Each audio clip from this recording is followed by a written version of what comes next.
오늘 본문 말씀을 가지고 요한계시록 8번째 강의에 살았으나 죽은 교회가 너무 많다라는 제목으로 함께 은혜를 나누겠습니다. 함께 제목을 따라 하시겠습니다. 살았으나 죽은 교회가 너무 많다. 한 번 더 따라합니다. 살았으나 죽은 교회가 너무 많다. 네, 고맙습니다.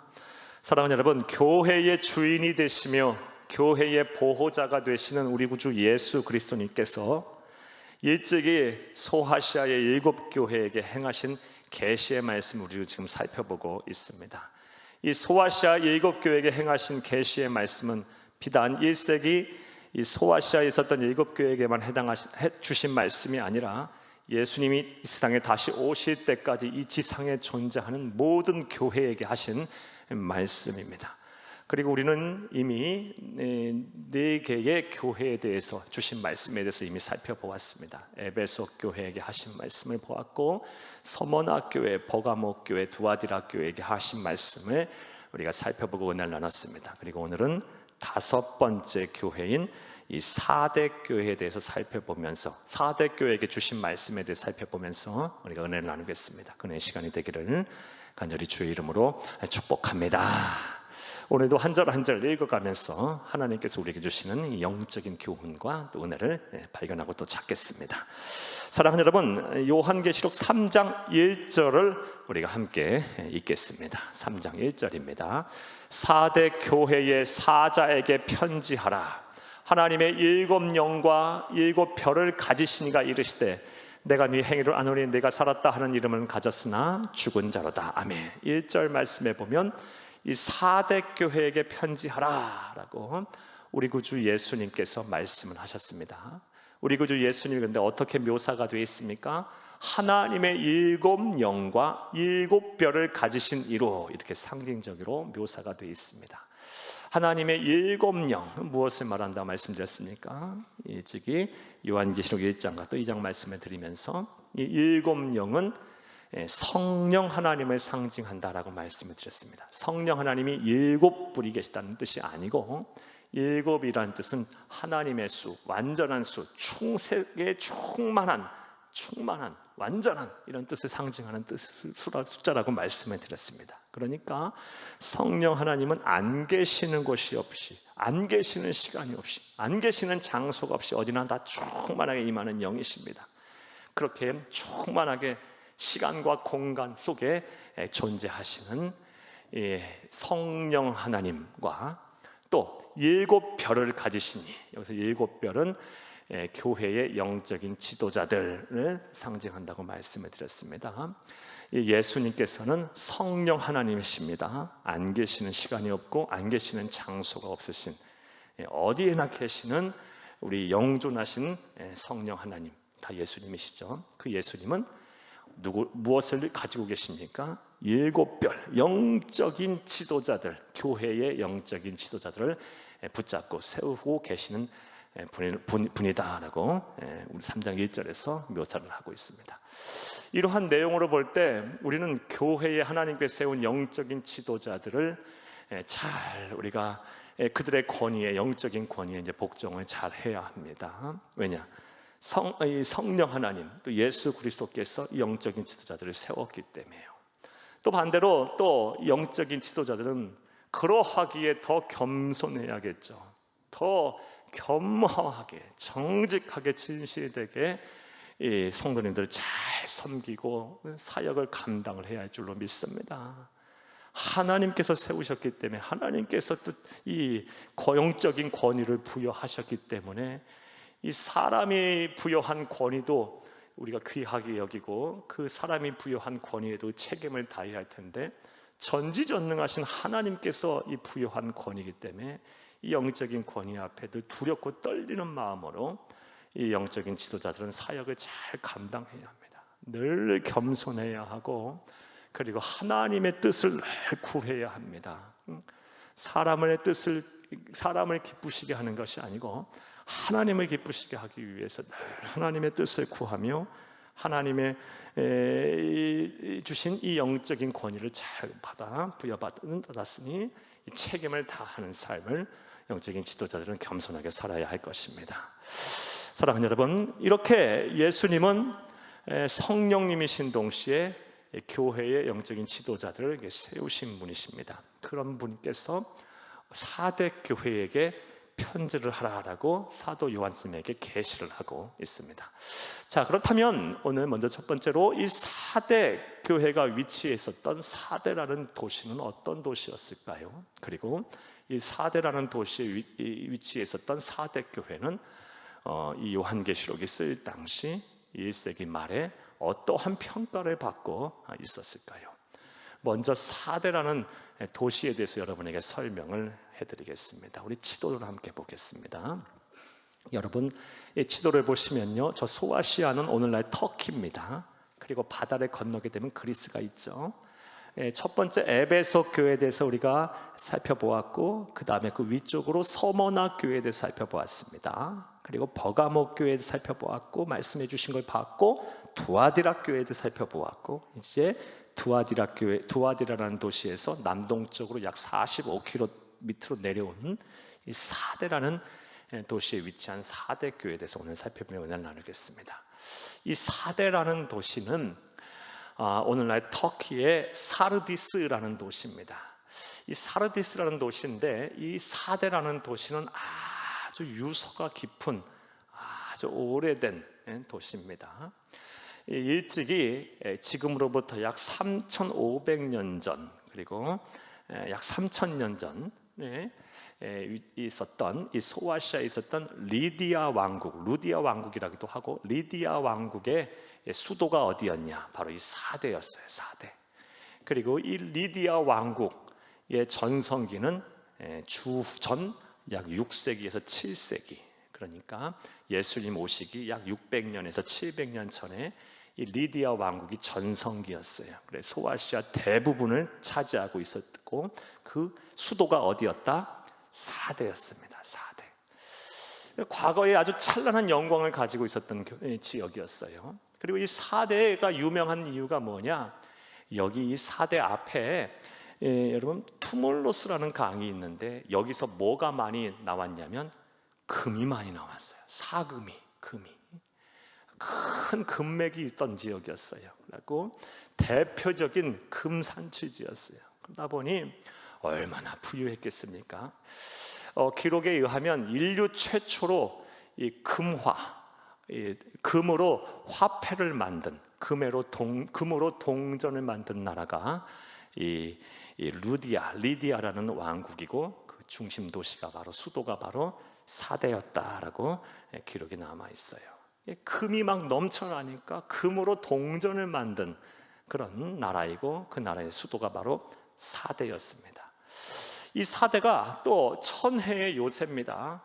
약 250m 정도 이렇게 해발 올라간 분지 지형으로 이렇게 돼 있고요. 그래서 수많은 이민족들의 침입을 다 막아냈던 도시였어요. 단 딱 세 번 이 성이, 수도가 함락이 됐다 합니다. 먼저는 일찍이 기원전 6세기에 페르시아의 고레스 왕에 의해서 한번 점령이 됐고, 그 다음에 알렉산더 대왕에 의해서 4세기 주전, 그리고 2세기에 시리아의 안티쿠스 에피파네스 황제에 의해서 이 세 번 딱 이 성이 함락이 됐는데, 그것도 성 자체가 다 무너진 것이 아니라 기습 공격으로 인해서 성문이 일부가 뚫려서 이렇게 함락이 될 정도로 이 성 자체가 아주 천혜의, 도시 자체가 천혜의 요새였다라고 말을 하고 있습니다. 그리고 이후에는 이 리디아 왕국이 멸망한 이후에는 이 염색 가공업으로 아주 유명했던 도시였다고 합니다. 이렇게 과거에 아주 찬란한 영광을 가지고 있던 도시가, 그런데 주후 17년에, 예수님 오시고 나서 17년의 경에 이 소아시아 지역에 무서운 대지진이 일어났는데, 이 대지진으로 인해서 완전히 잿더미가 돼버렸다고 합니다. 그래서 더 이상 사람이 살 수 없을 정도로 잿더미가 됐는데, 이 로마의 제2대 황제인 티베리우스 황제가 이것을 안타깝게 여겨서, 워낙 예전에 강성했고 찬란한 영광과 문명을 가지고 있던 도시였기 때문에 이 사대라는 도시를 재건하려고 했는데 재건이 잘 안 되는 거예요. 그래서 이 사대라는 지역에 로마 군인 중에서 퇴역한 군인들을 많이 보내서 재건하게 했고, 거기에 퇴역한 이후에 그 지역에 땅을 주면서 살게 해서 회복하고 재건을 하려고 했는데 쉽사리 재건이 안 되고 회복이 잘 되지 않은 도시였다고 합니다. 어쨌든 이 사대라는 도시는 과거에 아주 찬란한 영광을 가지고 있었던 도시예요. 막 금맥이 발견되고 또 사금이 막 풍부하게 산출돼서 이 화폐를 금으로 만들 정도로 그렇게 번성했던 도시였습니다. 하지만 이 요한계시록에 쓰일 당시에는 이전의 영광, 찬란했던 영광을 다 잃어버린 퇴색한 회색 도시가 되어버린 거예요. 이러한 도시에 교회가 세워졌으니 그 교회가 바로 사대교회입니다. 사대교회가 언제 세워졌는지 정확히 알 수는 없지만, 기록에 남아있지는 않지만 우리가 추정하기를 사도행전 18장 말씀 보면 사도 바울이 에베소 교회에 두란노 서원을 세우고 에베소 지역에 3년을 머물고 또 2년은 두란노 서원에서 말씀을 가르치는데, 그때 아시아의 많은 사람들이 이 두란노 서원에 와서 이 사도 바울을 통해 양육을 받고 또 이렇게 은혜를 받아 각 또 지역으로 이렇게 퍼져 나갔다라는 기록이 있습니다. 아마 그때 이 사대교회도 거기서 양육을 받은 지도자가 나가서 교회를 개척하고 세우지 않았을까라고 이제 추정을 합니다. 사대교회는 그 이후 아주 찬란한 영광을 또 속에 부흥하고 성장했던 교회이기도 했습니다. 수많은 순교자들도 냈고요. 클레멘스 이런 유명한 순교자들도 1세기 초반에는 나기도 했지만, 이 도시가 과거에 찬란했던 영광이 퇴색된 것처럼 이 사대교회 또한 그 찬란했던 영광을 잃어버린 교회로 오늘 본문 말씀에 기록이 되어 있습니다. 사랑하는 여러분, 사대라는 도시에 대해서 말씀을 드렸고 사대교회의 시작에 대해서 말씀을 드렸습니다. 그러면 지금 요한계시록에서 우리 주님께서 사대교회를 향해 계시라는 그 상황 속에서 사대교회는 어떠한 평가를 받고 있을까요? 우리 1절을 함께 읽겠습니다. 1절에 다시 한번 읽습니다. 사대교회 사자에게 편지하라. 하나님의 7 영과 7 뼈를 가지신가 이르시되 내가 네 행위를 아노니 네가 살았다 하는 이름은 가졌으나 죽은 자로다. 아멘. 여러분 성경에 줄을 칩니다. 네가 살았다 하는 이름은 가졌으나 죽은 자로다. 줄치고 1번 써놓으세요. 우리 예수 그리스도 교회의 주인이 되시며 교회의 보호자가 되시고 이 모든 만물을 주관하시는 주관자이자 심판의 주가 되시는 예수 그리스도께서 4대 교회를 평가할 때 그 평가 첫 번째 평가가 뭐다? 네가 살았다 하는 이름은 가졌으나 죽었다, 죽은 자다. 겉으로는 살아있지만 실상 안은 다 죽었다. 영적으로 무기력해져 버렸다는 것이죠. 깊은 영적인 침체에 빠졌다라는 것입니다. 너희는 더 이상 힘을 쓸 수 없을 정도로, 사람으로 치면 식물인간이 된 거예요. 식물인간. 영적으로 교회가 완전히 그냥 식물인간화 돼버린 거예요. 아무런 힘도 없고 세상을 향하여 아무런 영향력도 없는 교회. 하지만 예배도 존재하고 사역도 존재하고 나름대로 봉사와 헌신도 하겠죠. 하지만 아무런 힘도 없고 아무런 영향력도 없고 어떠한 성령의 역사도 나타나지 않는 교회, 그런 교회, 죽은 교회가 되어버렸다라고 우리 예수님께서 책망을 하십니다. 사대교회는 칭찬이 없어요. 책망만 받아요. 살았으나 다른 이름은 가졌으나 죽었다라는 책망을 지금 받고 있어요. 자, 그렇다면 왜 사대교회는 이런 책망을 받을까요? 왜 이런 영적으로 이렇게 영적으로 무기력해져 버렸을까요? 앞서 말씀드린 대로 분명 사대교회는 시작은 아주 빛나는 교회 역사를 볼 때 순교자들도 있었어요. 아주 부흥하고 성장하고 모범적으로 이 교회가 성장할 때도 분명히 있었어요. 그런데 이 시간이 흐른 이후 이 사도 요한이 이 patmos섬에서 계시의 말씀을 받을 당시 약 30여 년이 교회가 세워진 이후 30에서 40년이라는 시간이 흐른 이후에 왜 이렇게 영적으로 무기력해져서 살아는 있으나 죽은 교회가 돼버렸을까요? 그 이유가 무엇일까요? 여러 가지 이유가 있을 수 있겠지만 몇 가지 말씀을 드리면, 먼저 과거의 영광에 너무 취해 살았기 때문이에요. 과거에만 머물러 있었어요. 교회가 이 과거에만 머물게 되면요, 형식과 전통만 중요시하게 돼요. 그냥 예전에 그랬으니까 그러는 거예요. 예전에 그랬으니까 그래야 되고, 앞으로 어떻게 미래에 대한 계획과 도전과 그런 거 아무것도 없이 그냥 과거의 영광에만 취해서, 우리 과거에 우리 교회가 이랬어, 과거에 우리 교회가 이랬어, 모이면 그 얘기만 하지 현재와 미래에 대한 그런 비전도 없고, 그런 도전도 없고, 그리고 현재 그런 충성과 헌신도 없었기 때문이에요. 과거의 영광에 너무 취해 있었기 때문에. 그런데 오늘날 이런 교회 정말 많습니다. 한국 개신교 선교 역사가 1886년, 5년, 6년으로 보면 지금 약 135, 6년, 이제 40년이 가까워져 가요.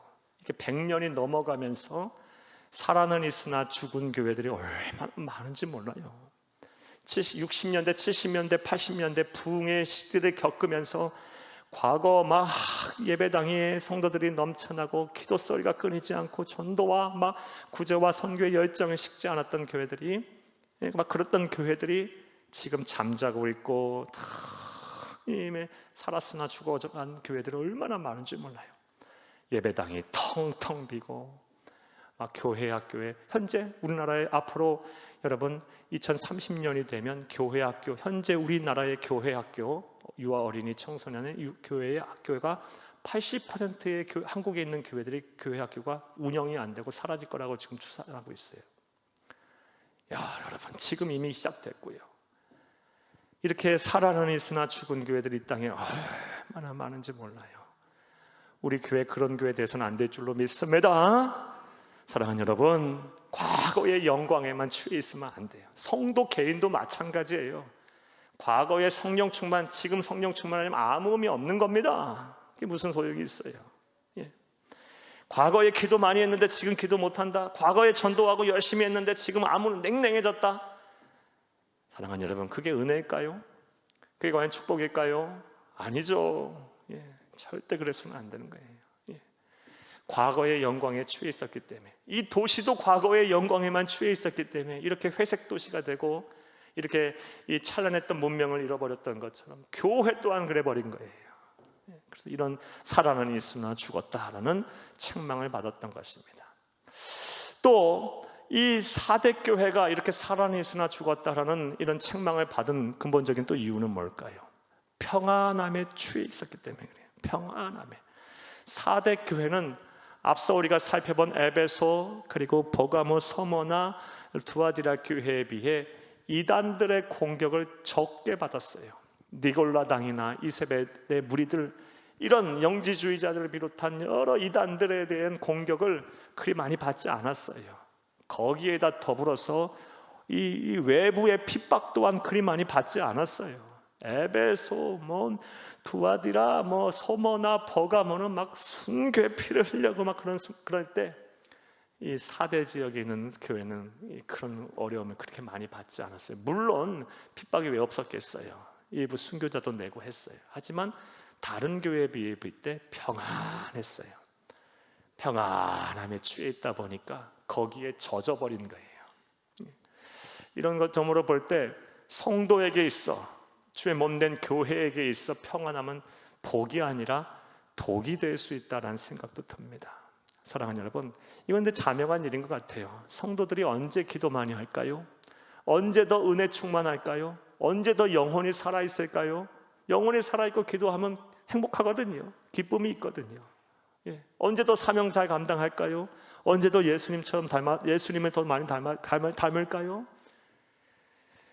평안할 때 그래야 하는데, 행복할 때 그래야 하는데, 아무 문제가 없을 때 그래야 하는데, 안타깝게도 평안하고 행복하고 문제가 없으면 기도 안 해요. 사명 감당 잘 안 해요. 평안함에 취해 영적인 교만함 속에 빠져 살아요. 냉랭해져요. 대부분이 그래요. 교회는 성도가 그러면 교회를 이루는 성도가 그러면 교회는 또 마찬가지겠죠. 평안하면 때로는 우리에게 독이 될 수도 있어요.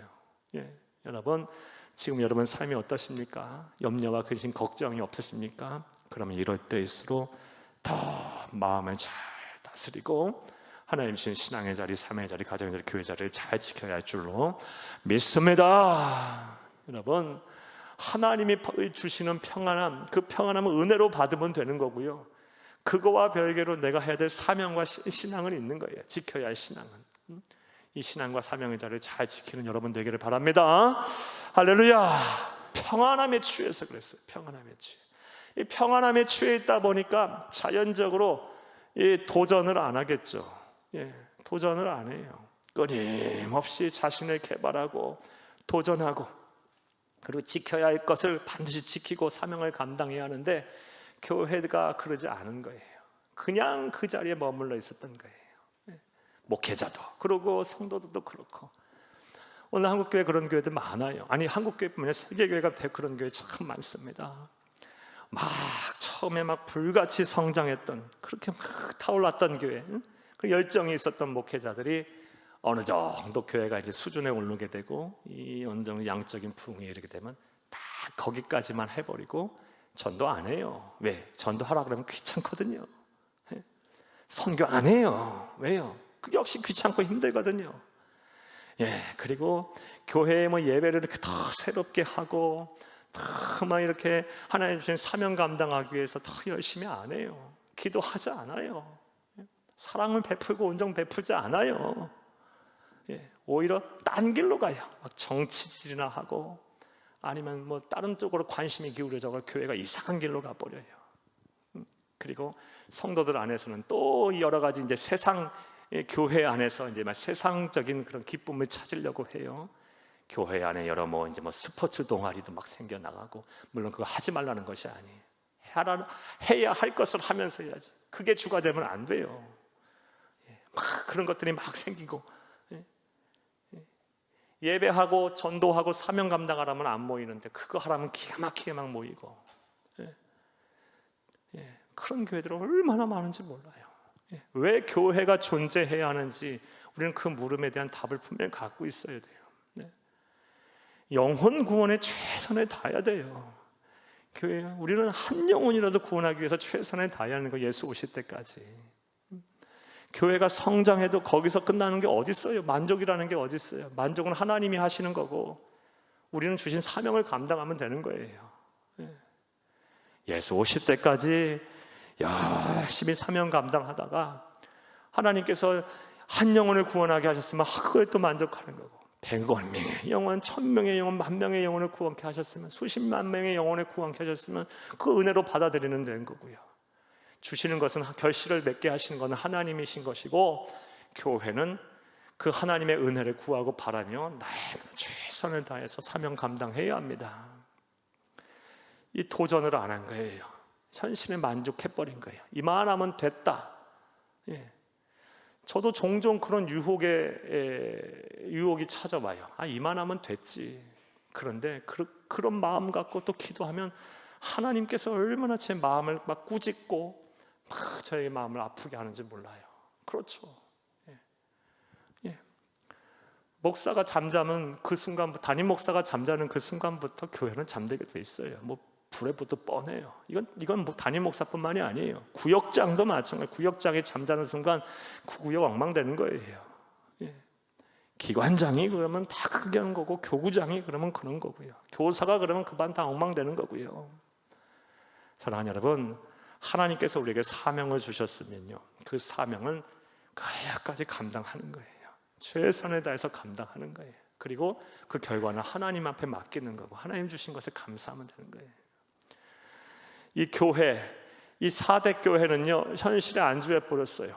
도전을 안 했어요. 이만하면 됐다 그랬어요. 아마도 뭐 딴 길로도 갔을 거라고 봅니다. 교회가 막 정치 쪽으로도 기도 했을지도 모르고, 또 아니면 정말 세상의 오락과 유흥 쪽으로 빠졌을지도 모르고, 아니면 뭐 여러 장사를 했을지도 모르고, 교회가 교회담을 잃어버리고 딴 쪽으로 갔을 거라고 분명히 봐요. 교회가 교회의 본질을 소홀히 하는 순간 뭔가는 해야 되거든요. 그 길로 가게 돼 있어요. 우리는 이 교회는 예배를 생명같이 귀하게 여기며 예배를 자꾸 갱신시켜 나가야 하고, 이 사랑의 교제가 막 넘쳐나야 하며, 무엇보다 영혼 구원에 최선을 다해야 돼요. 전도와 선교와 구제가 열정이 식으면 안 돼요. 한 영혼의 천하보다 귀하게 여기는 그게 우리 예수님의 마음이에요. 그 마음이 상실되면 안 돼요. 그리고 이런 것들을 훼손시켜서는 또 안 되는 거예요. 누구도, 담임 목사도 안 되고 어떤 성도도 그런 것을 훼손시켜서는 안 되는 거예요. 그게 본질이니까요. 이것을 도전을 안 한 거예요. 도전을 현실에 안주해 버린 거예요. 그러니까 그 결과가 이제 당장 1, 2년 사이에 나타나지 않는다 할지라도 시간이 흐르니까 이제 분명하게 자명하게 보여지는 거예요. 그리고 예수님께서 보시기에 살았으나 죽었다, 나는 끝났다, 교회가 지금 이 식물인간화 돼버렸다라고 이렇게 우리 예수님께서 마음 아파하시면, 탄식하시며 책망을 하고 계신 것입니다. 예수 오실 때까지 우리 교회는 이런 교회에 대해서는 절대로 안 돼야 할 줄로 믿습니다. 저와 여러분이 교회를 지켜야 돼요. 마음과 뜻을 같이 해야 돼요. 세상이 요즘 얼마나 악한지 몰라요. 그리고 그런 유혹이 얼마나 많은지 몰라요. 우리는 본질을 딱 지키고 교회가 교회다움을 훼손하면 안 되는 거예요. 최선을 다해서 날마다 세상 앞에 도전하고 이 땅에 하나님의 나라를 이루어 가야 할 줄로 믿습니다. 그래서 이 살았으나 죽었다라는 죽는 교회가 돼버린 것입니다. 또 이 사대교회는 예수님으로부터 어떠한 평가를 받고 있을까요? 2절을 함께 읽겠습니다. 너는 일깨어 그 남은 바 죽게 된 것을 굳건하게 하라. 내 하나님 앞에 네 행위에 온전한 것을 찾지 못하였노니. 아멘. 주칩니다. 네 행위에 온전한 것을 찾지 못하였노니. 주치고 2번. 두 번째 책망이자 이 사대교회, 요한계시록 당시에 사대교회를 향한 예수님의 평가는요, 행위가 온전하지 않다라는 거예요. 행위가 온전하지 않다. 이 온전하지 않다, 행위가 온전하지 않다는 무슨 의미일까요? 온전하다라는 헬라어 원어가, 사랑하는 여러분, 이 페폴로메나라는 단어예요. 페폴로메나. 이 페폴로메나는 원어적인 의미를 볼 때 크게 두 가지의 의미가 있어요. 먼저 첫 번째 의미는 가득하다라는 의미예요. 가득하다, 뭔가 가득 차 있는 거예요, 뭐 안에가. 그러니까 네 행위가 온전하지 않다라는 것은 뭐예요? 네 행위가 가득 뭐가 차 있지 않아. 뭐야? 속이 텅 비었다라는 거예요. 쉽게 말하면 이거예요. 예배를 드려도요, 예배가 뭐예요? 하나님과의 만남 아니에요? 예배를 100번 드려도 하나님과의 만남이 이루어지지 않는 거예요. 속이 텅 비어 있는 거예요. 기도를 해도 응답이 없어요. 기도를 하면 응답이 있어야 될 거 아니에요, 교회가. 근데 속이 텅 비어버린 거예요. 가득 차지 않아서. 전도와 선교해도 기쁨이 없어요. 열매가 없어요. 성도들이 간증할 것이 없어. 감동이 없어요. 열정이 다 식어버리겠죠. 그러면요, 당연히. 껍데기만 있는 게 속이 텅 비어있다, 이 말씀이에요. 첫 번째는 가득하다라는 뜻이에요. 페폴로메나라는 뜻은. 두 번째, 이 페폴로메나의 이 원어적인 의미의 두 번째 뜻은요, 완성되다라는 뜻이에요. 완성되다. 그러니까 네 행위가 온전하지 않다는 얘기는 뭐예요? 네 행위가 다 미완성이다라는 거예요. 예배를 100번 드려도 하나님께서 나 네 예배 한 번도 받은 적 없다, 이거예요. 이거 이해되셨어요? 다 미완성이니까. 기도를 해도 난 네 기도 들은 적이 없다. 왜? 그 기도가 미완성이니까. 봉사와 헌신과 수많은 많이 헌금을 드려도 난 네 헌금 받아본 적도 없고 네 봉사와 헌신 들어본 적도 없고 받아본 적도 없다, 이거예요. 미완성이니까. 사랑하는 여러분, 이런 평가를 받게 되면 어떠겠어요? 큰일 나겠죠. 큰일 나는 거예요. 우리 교회, 우리 모든 성도들이 이런 평가받지 않도록 우리가 이 살았으나 죽어서는 안 되겠어요. 과거의 영광에 취해서 이만하면 됐다, 평안하자, 됐다 이래서는 안 되겠어요.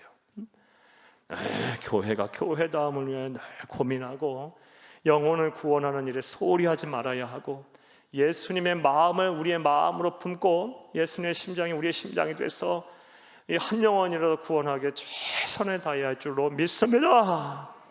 그리고 힘들고 어려운 상황 속에서도 예배를 생명같이 지키고 또 하나님의 말씀을 나누고 사랑의 교제를 하는 일에 또 소홀히 해서는 안 되겠어요. 이 코로나가 이런 광풍이 한국 교회에 몰아치고 나서 물론 이런 때도 이제 지나갈 거라고 봐요.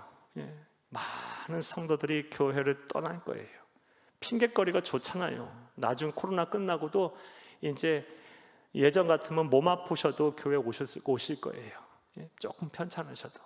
그리고 일 조금만 있으셔도 그래도 주일 성수 해야지, 예배 드리고 가야지, 일들을 해야지 이러셨다가 이제 몸 조금 아프면 영상 예배 드리면 되지, 아무 때나 골라서 예배 드리면 되지, 아니 말고 이래 버리는 성도들이 정말 많이 계실 거라 봅니다.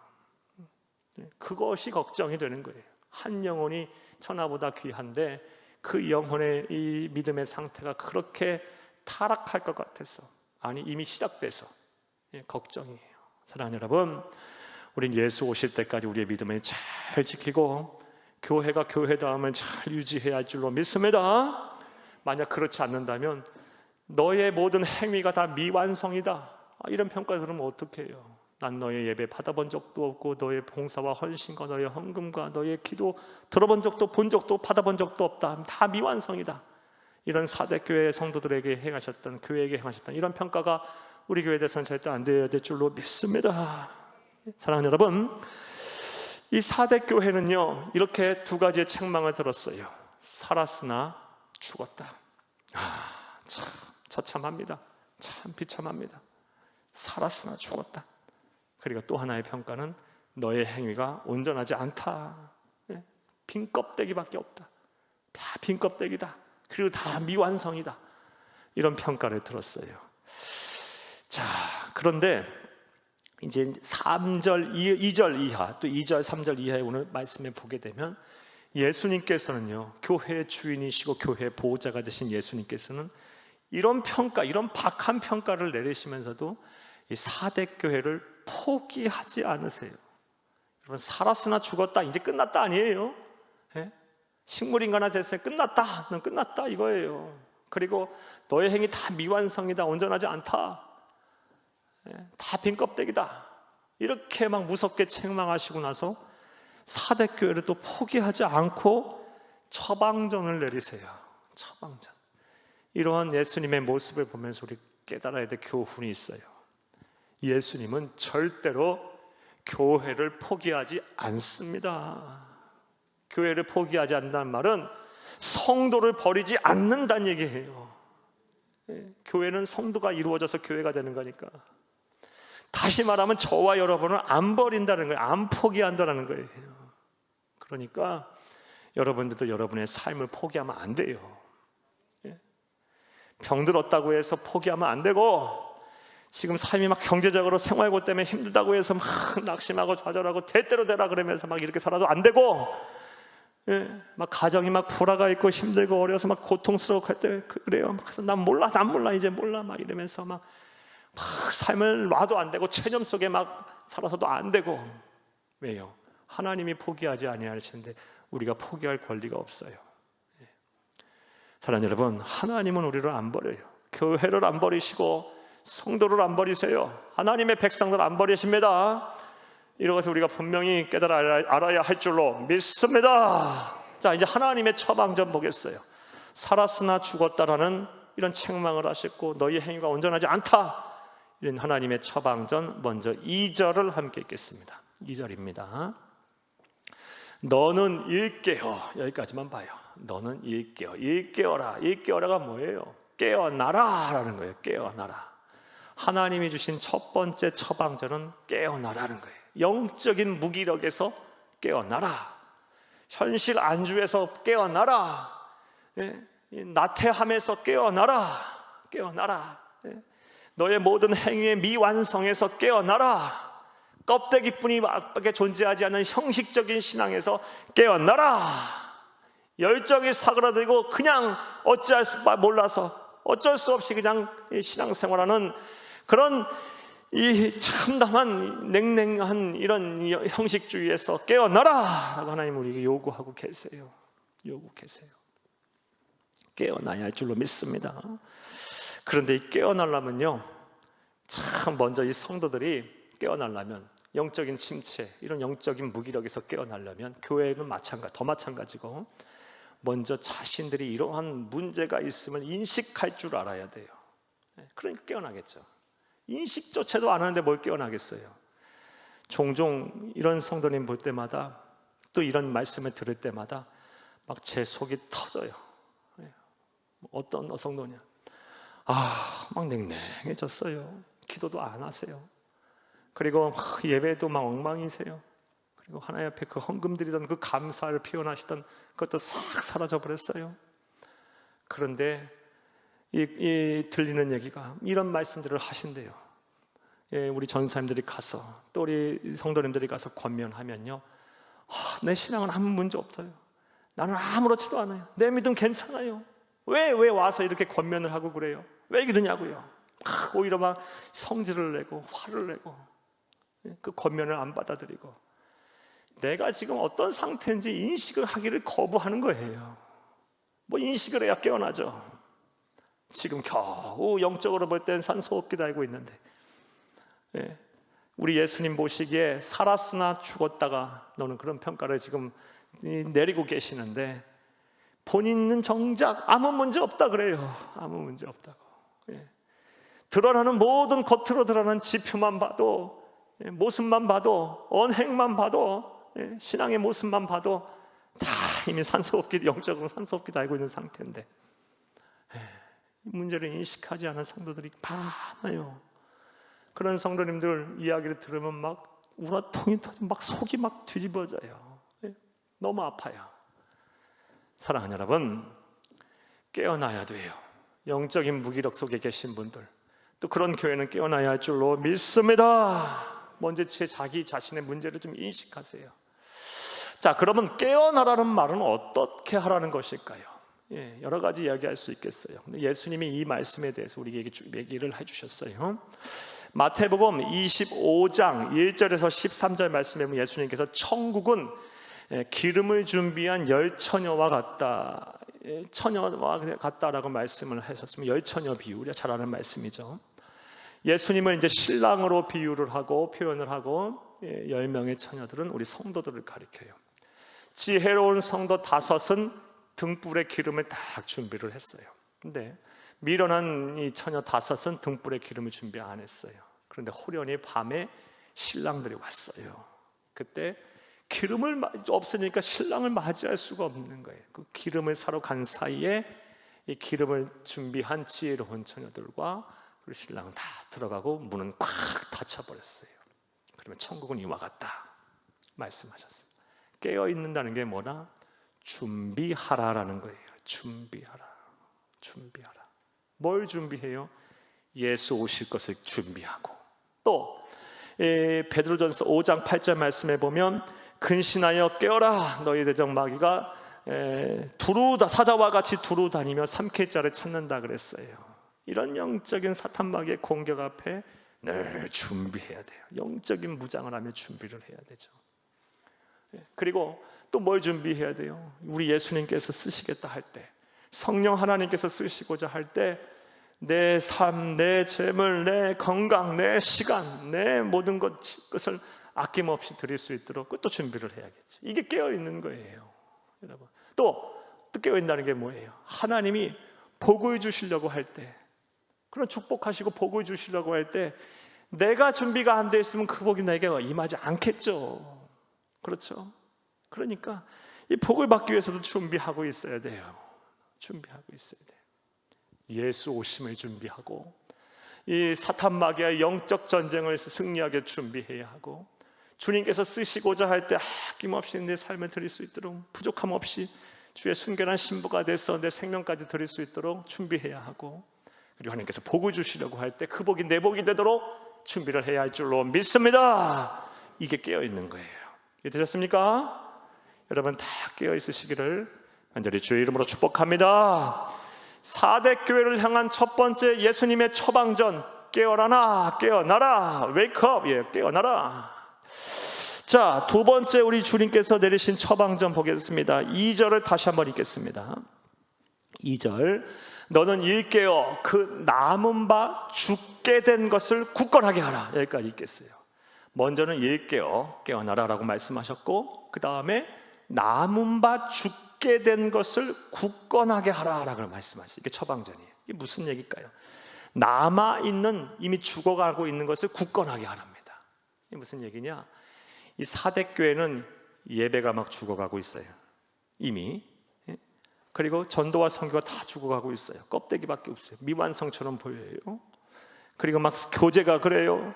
막 교육이 그래요. 모든 이 사역들이 그래요. 그것들을 뭐 하라는 거예요? 죽어가고 있는 것을 굳건하게 하라라는 거예요. 그러니까 사랑하는 여러분, 이러한 모습으로 볼 때 여러분, 사역들 그리고 뭐 교회에서 하는 뭐 프로그램들이 중요한 것이 아니에요. 무슨 얘기냐? 사람이 중요한 거예요. 사람이. 예. 여러분, 내가 변화되지 아니하고 내가 달라지지 아니하고 내가 하나님 앞에 깨어있지 않으면 이 자리에 지금 예수님이 설교를 해도 은혜 못 받아요. 사도 바울이 성경 공부 가르쳐도 여러분 은혜 못 받아요. 예. 죽어가고 있는 것을 굳건하게 하라 그랬어요. 새로운 뭔가 프로그램을 실행해라 아니고, 어디 가서 세미나 배워서 새로 그거 해라 이거 아니고, 지금 있는 것부터 굳건하게 하라. 이 말씀이 무슨 얘기예요? 네가 달라져야 된다는 거예요. 네가 달라져야 된다. 예배가 회복돼야 된다. 다시 굳건하게 하라. 기도를 굳건하게 하라. 너희들의 모습에는 죽어가고 있는 것처럼 보이지만, 또 내가 봐도 그러지만 그것부터 굳건하게 하라. 이게 처방전이었어요. 새로운 프로그램, 여러분 세미나 이런 것에 기웃거리지 마세요. 우리 교회 충분하게 하고 있어요. 여러분, 하나님 말씀 배우고 싶으세요? 예배 드리세요. 예배. 이렇게 금요 예배 때 이렇게 하고 있고, 우리 또 수 예배 때 우리 원로 목사님 잘하고 계시고요. 새벽 예배 때마다 우리 목사님들 잘하고 계시고요. 하나님의 말씀을 가르치잖아요. 예배를부터 잘 드리세요. 그리고 이러한 때 우리 교회 같은 경우 릴레이 기도도 하고 있잖아요. 동참하세요. 와서 1시간을 기도하세요. 여러분 삶에서 1시간 기도하기 쉽지 않잖아요. 그런 기도 훈련 철저하게 하세요. 전도도 막 동참하세요. 자꾸 하다 보면요, 이 하나님 주시는 이 영감도 따라오고 또 성령 충만해지고요, 또 받은 은혜가 커져요. 지금 하고 있는 것을 굳건하게 하라. 이게 지금 하나님이 주신 처방전이었어요. 또 세 번째 처방전이 뭘까요? 3절을 이제 함께 읽겠습니다. 3절 읽습니다. 그러므로 네가 어떻게 받았으며 어떻게 들었는지 생각하고, 여기까지 봐요. 세 번째 처방전은 네가 어떻게 받았으며, 여기에 생략된 이제 목적어들이 있죠. 어떻게 은혜를 받았으며, 또 구원을 받았으며, 이런 얘기가 있겠죠. 또 어떻게 들었는지, 뭘 들어요? 복음을 들었는지, 어떻게 하나님의 말씀을 들었는지 생각하고, 이런 목적어들이 이제 생략되어 있어요. 그러니까 뭐 하라는 얘기예요? 처음 하나님으로부터 받은 은혜, 그 어떻게 구원을 받게 되었는지, 그때 들은 말씀들, 복음들을 기억하라라는 것입니다. 이것을 좀 더 이제 사도 바울이 고린도 교회 향해서 분명히 더 말하고 하고 있어요. 우리가 처음 받은 것과 들은 것이 무엇인지, 고린도전서 15장 3절을 함께 읽겠습니다. 내가 받은 것을 먼저 너희에게 전하였노니 이는 성경대로 그리스도께서 우리 죄를 위하여 죽으시고, 아멘. 성경대로 그리스도께서 우리 죄를 위해 죽으시고, 그게 뭐예요? 복음이죠. 복음. 그러니까 이 사대교회를 향해서 내리신 처방전, 살았으나 죽었다, 그리고 너희 행위가 온전하지 않다 하면서 이 죽어가는 완전히 식물인간화 돼버린 교회를 되살리는 데 있어서 하나님께서 내리신 처방전은요, 처음 들었던 것, 처음 받았던 이 복음을 생각하라. 이 생각하라는 말보다 더 좋은 번역은요, 원어적인 의미로 볼 때 기억하라라는 거예요. 기억하라. 내가 들은 복음을 기억하라. 다시 말해, 복음은 예수니까, 예수가 그리스도라는 거니까 예수를 기억하고 예수를 바라보라는 거예요. 사랑하는 여러분, 이건 우리에게 시사하는 바가 커요. 여러분, 이렇게 하시는 게 되면 돼요. 막 사역을 하다가 이제 삶에 막 지치고 환경에 막 휘둘리고 사람에게 상처받고 또 막 개인적인 어려움이 생기고 또 이 평안함의 추위에 빠지고 막 이런 내외적인 어려움들 또 여러 가지 기타 영적인 그런 공격으로 인해서 막 사역 감당하기가 싫고 막 예배드리기도 싫고 그럴 때는 뭐 해야 되는 거예요? 예수를 바라보고 예수를 생각하는 거예요. 어떻게 회복으로 가냐? 복음을 생각하고 처음 들은 복음을 예수가 그리스도 어떻게 죽으셨는가를 바라보고 생각하라 그랬죠. 내가 얼마나 예수를 사랑하나 거기서부터 이제 들어가는 거예요. 내 안에 예수를 사랑하는 마음이 있는가. 거기서부터 이제 고민을 하고 내가 예수를 내가 얼마나 사랑하는가에 대해서 이 사랑이 막 내가 충만해 회복이 되면 자연스럽게 이 사명의 자리, 이 신앙의 자리에 막 감사함으로 기쁜 마음으로 감당할 수 있을 거예요. 구역장 감당할 때 또 여러 가지 전도 선교, 구제 봉사, 기타 여러 가지 주신 찬양단, 교사 등등 여러 사명을 감당할 때 그 사명이 막 힘들고 귀찮고 어려워져요. 그러면 이 십자가, 예수 그리스도의 십자가의 보혈의 피를 바라보세요. 그리고 예수님이 나를 얼마나 사랑하셨는지에 대해서 묵상하고 나 또한 예수를 사랑하는지에 대해서 묵상하는 거예요. 그리고 내가 얼마나 예수님처럼 살았는지, 예수님처럼 기도했는지, 예수님처럼 사랑했는지 그냥 예수로 돌아가는 거예요. 그게 복음이고 그게 처음 듣고 처음 받은 것이니까 예수로 돌아가면 되는 거예요. 예수로 돌아가면 하나님이 주시는 은혜가 이제 가득 차져요. 예수를 바라보고 예수를 묵상하고 예수를 소유한 자가 어찌 하늘 행복을 누리지 않겠습니까? 어찌 하나님이 주신 새 힘을 안 주시겠습니까? 안에 막 풍성하게 막 넘쳐날 거예요. 그 은혜를 가지고 사명도 감당하고 주신 은혜도 감당하고 그리고 주신 책임도 다 완수를 하는 겁니다. 여러분, 처음 보고 들은 것을 기억하라.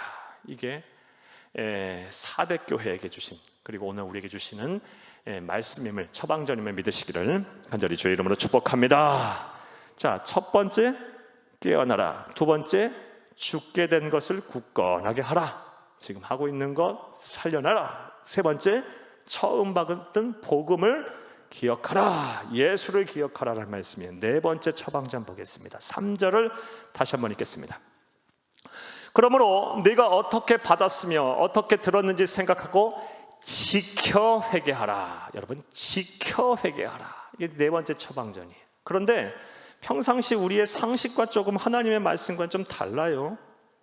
여러분, 지키는 것을 먼저 하고 회개하라를 먼저 하고 말씀하고 계세요. 다른 말로 하면 순종을 먼저 말씀하시고 회개를 말씀하세요. 여러분, 보통 일반적인 경우는 회개하고 나서 순종하는 거 아니에요? 회개하고 나서 하나님 말씀 지키는 거 아닙니까? 그런데 먼저 지켜 회개하라 이런 말씀을 지금 하고 있어요. 근데 이 간단하고 단순한, 어찌 보면 이 하나님의 명령 속에서도 우리 하나님의 사랑을 엿볼 수 있어요. 예수님이 우리를 향한 배려를 알 수 있어요.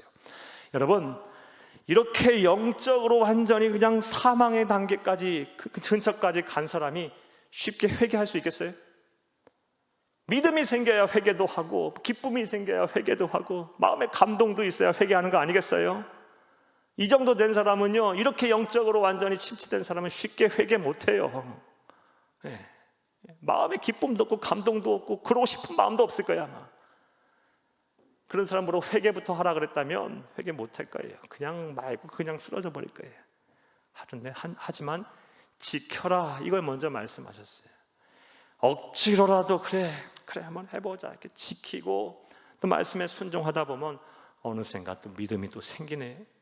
그래서 회개하게 되는 거예요. 우리 그런 경우 많죠? 그런 경우 많아요. 그냥 처음에 믿음 하나도 없던 사람으로 회개하세요. 예수 믿어야 합니다. 그래야 구원받습니다. 믿어져야 믿지. 회개하고 싶어. 뭘 회개하라니 도대체 모르겠고, 내가 무슨 죄인이야. 그런데 누군가 자꾸 옆에서 데리고 다녀요. 예배도 억지로 드려야 한다, 막 지켜야 한다, 자꾸 권면하고, 어쩔 수 없이 가정의 평화를 지키기 위해서 예배를 드리기도 하고, 또 같이 따라다니며 전도도 하고 기도도 하고 그래요. 그러면 어느 순간인가 믿음이 생겨요. 그리고 회개를 하기 시작해요. 하나님의 백성이 돼요. 이 사명을 감당하기 시작합니다. 그 원리예요. 처음부터 하나님께서 예비된 영혼들, 이미 이 마음의 밭이 그렇게 옥토밭으로 준비된 사람들은 회개하라는 말 한마디에 그냥 마음이 열려요. 하지만 마음이 막 돌짝밭이 되고 가시밭 기갑밭이 된 사람들은, 가시밭인 사람들은 처음부터 회개하라면 그거 안 열려요. 그럼 어떻게? 억지로라도 말씀 지키며 살게 하시는 거예요. 억지로라도 순종하게 하는 거예요. 그러다 보면 어느 순간인가 믿음이 생겨서 회개하게 됩니다.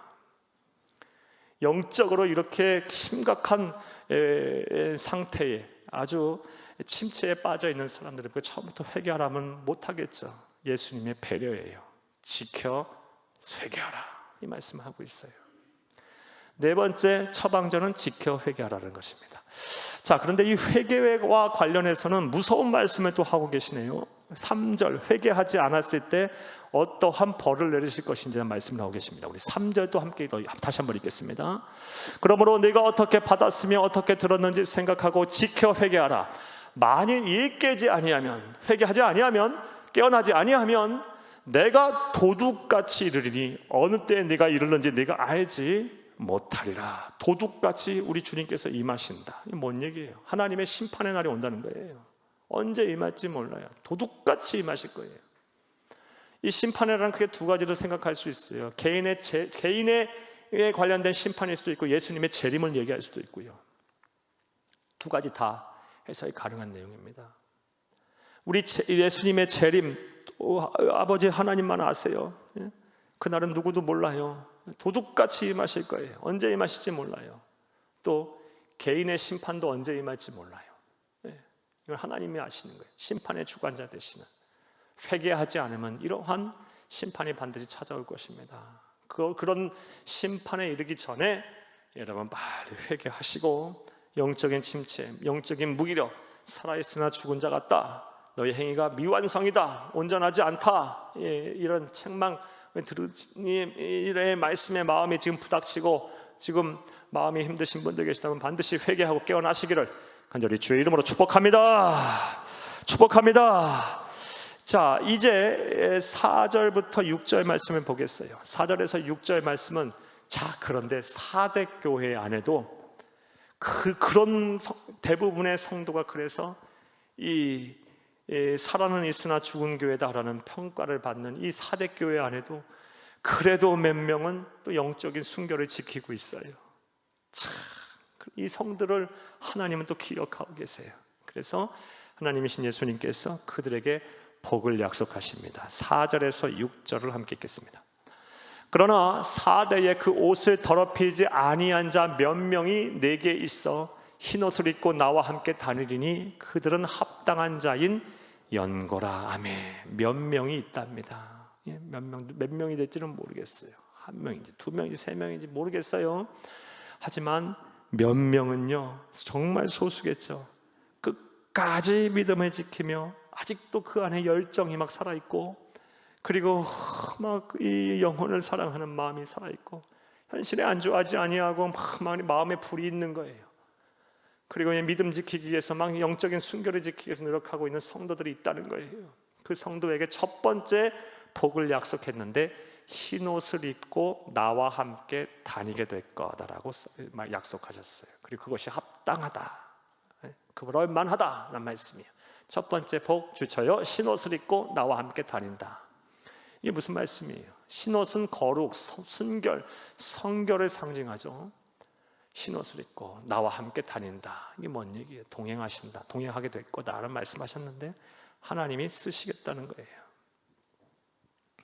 하나님이 쓰는 자, 하나님이 함께하는 자, 하나님이 사용하는 자, 하나님의 손에 붙들린 자, 이런 사람 돼야 되는데, 단 하루를 살아도 하나님의 손에 붙들린 삶을 살아야 되는데, 우리가 그게 영광이고 그게 복이고 그게 인생의 성공이고 그게 상급인데, 저와 여러분 단 한순간 하나님이 사용하시더라도 그날을 위해 잘 준비되고 순결한 영적인 신부들이 다 되기를 바랍니다. 흰옷을 입고 하나님께서 함께 다니겠다, 내가 너를 쓰겠다라는 거예요. 여러분, 베드로전서 1장 15, 16절 말씀에 보면 내가 거룩하니 너희도 거룩할지어다 말씀하셨어요. 하나님은 이게 거룩하고 순결한, 그리고 이 믿음을 끝까지 지키는 자를 하나님이 쓰시는 거예요. 자, 사대교회에 그런 성도가 있었어요. 끝까지 이 마음의 불을 품고 이 불을 가지고 이 영혼 사랑하는 마음, 교회를 교회답게 하려는 그런 사명을 갖고 열심히 믿음 지키고 이 사역 감당하는 성도를 향해서 흰 옷을 입고 함께 다니겠다라고 약속하셨어요. 두 번째 약속을 보겠습니다. 5절을 함께 읽겠습니다. 5절, 이기는 자는 이와 같이 흰 옷을 입을 것이요 내가 그 이름을 생명책에서 결코 지우지 아니하고 그 이름을 내 아버지 앞과 그의 천사들 앞에서 시인하리라. 아멘. 여러분 주칩니다. 그 이름을 내 아버지 앞과 그의 천사들 앞에서 시인하리라. 하나님의 나라 천상에서도 여러분 공개적으로 영광을 받게 하신다 그랬어요. 그럼 이 세상에서 말할 것도 없죠. 공개적으로 많은 사람들에게 영광을 받게 하겠다는 거예요. 여러분, 저와 여러분이 또 특별히 우리 자녀들과 우선들이 이렇게 공개적으로 많은 사람들 앞에 하나님의 사랑과 하나님의 살아계심과 하나님의 영광을 증거하는 그런 삶으로 보여주는 그런 간증자들이 다 되어야 할 줄로 믿습니다. 그래야 될 거예요. 여러분, 마태복음 10장 32, 33절에 우리 예수님께서 비슷한 말씀을 하셨어요. 누구든지 사람 앞에서 나를 시인하면 나도 하늘에 계신 하나님 앞에서 내 아버지 앞에서 그를 시인할 것이요 누구든지 사람 앞에서 나를 부인하면 나도 하늘에 계신 하나님 앞에서 나도 그 앞에서 그를 부인하리라 말씀하셨어요. 그러니까 하나님이신 예수님께서 공개적으로 시인하는 사람 따로 있다는 거예요. 여러분, 조금 우리가 주의 일을 감당하지 못해도 좀 부족한 삶을 살아도 우리 아래 분명한 구원의 확신, 믿음이 있으면 천국 가요. 하지만 우리는 그런 단순히 천국 가는 그것도 큰 은혜죠. 말로 표현했으면 형언할 수 없는 은혜예요. 하지만 우리는 그런 부끄러운 구원에 만족해서는 안 돼요. 우리는 하나님의 나라 그 영광을 우리가 받은 우리들은 천국은 빼앗은 자의, 침노하는 자의 것이라 그랬어요. 여러분, 또 하나님께서 뭐라 말씀하셨어요? 너의 부활을 하늘 창고에 쌓아두라 말씀하셨죠. 이 은혜를 더 사모하셔야 돼요. 여기에 만족하면 안 되는 거예요. 부끄러운 구원, 부끄러운 구원이라고 그래서 우리가 정말 하늘나라에 가서 깃털 모자 쓰고 이거 아니에요. 이런 거 없어요. 이건 성경적이지 않아요. 그런 지어낸 얘기, 꾸며낸 얘기, 그런 얘기 하지 말고 성경에 있는 얘기만 하자고. 우리가 하늘 상급이 분명 예비되어 있을 거예요. 하지만 분명한 사실은 천국에서 이 땅 안에서 더 우리가 이 믿음을 지키고 영적인 순결을 지키고 교회가 교회다움을 이루기 위해서 더 영혼 구원을 위해서 맡은 사명을 감당하는 자에게는 공개적으로 더 큰 상을 내리신다 약속하셨습니다. 이런 복이 저와 여러분의 복이 되기를 간절히 주의 이름으로 축복합니다. 자, 이제 6절을 읽고 말씀 읽겠어요. 6절 읽겠어요. 귀 있는 자는 성령이 교회들에게 하시는 말씀을 들을지어다. 다 이러면서 이제 사대교회에 대한 편지를 마감하세요. 자, 그런데 6절 안에서도 우리가 들어야 될 하나님의 음성이 있어요. 귀 있는 자는 성령이 교회들에게 하시는 말씀을 들을지어다. 사대교회에게 말씀하시고 나서 귀 있는 자들은 다 들어야 된다. 교회들에게 하신 말씀. 사대교회에게 하신 중요한 말씀이 뭐예요? 살았으나 죽었다. 너희 행위가 온전하지 않다. 이 말씀이죠. 이 말씀은 뭐예요? 귀 있는 자는 성령이 교회들에게 하시는 말씀을 들을지어다. 이 말씀 속에는 살았으나 죽은 교회가 이 세상에 너무 많다라는 예수님의 탄식이에요. 이 말씀은. 여러분, 우리 주님이 이렇게 마음 아파하세요. 너무 마음 아파하세요. 이 말씀 오늘 오후에 묵상하면서 너무 마음이 아파요. 우리 예수님이 너무 마음 아파하시는 것 같아서. 우리 교회, 우리 새한교회 예수 오실 때까지 이런 교회에 대해서는 절대로 이런 교회가 돼서는 안 될 줄로 믿습니다. 우리 교회뿐만이 아니죠. 이 땅에 존재하는 모든 한국교회와 이 땅에 존재하는 모든 교회가 이렇게 돼서는 안 되겠죠. 주의 피값으로 세워진 교회들. 여러분, 한 교회가 이 지상에 세워지기까지는 수많은 그런 역경과 고난과 피와 땀과 눈물과 기도와 또 성령의 역사가 함께해서 그 교회가 세워진 거예요. 그런데 그런 교회가 순간 무너지고 막 잠자고 있고 막 타락하고 쇠락하고 사라진다 한다면 얼마나 우리 주님께 속상하시겠어요. 저와 우리 교회부터 이런 교회 되지 않도록 열심히 노력해야 할 것이고, 우리 한국교회가, 이 땅에 존재하는 모든 세계교회가 이렇게 살아있으나 죽었다는 교회가 되지 않도록 우리가 기도하고 또 열심히 또 협력해야 할 줄로 믿습니다. 자, 우리 들으신 말씀 생각하시면서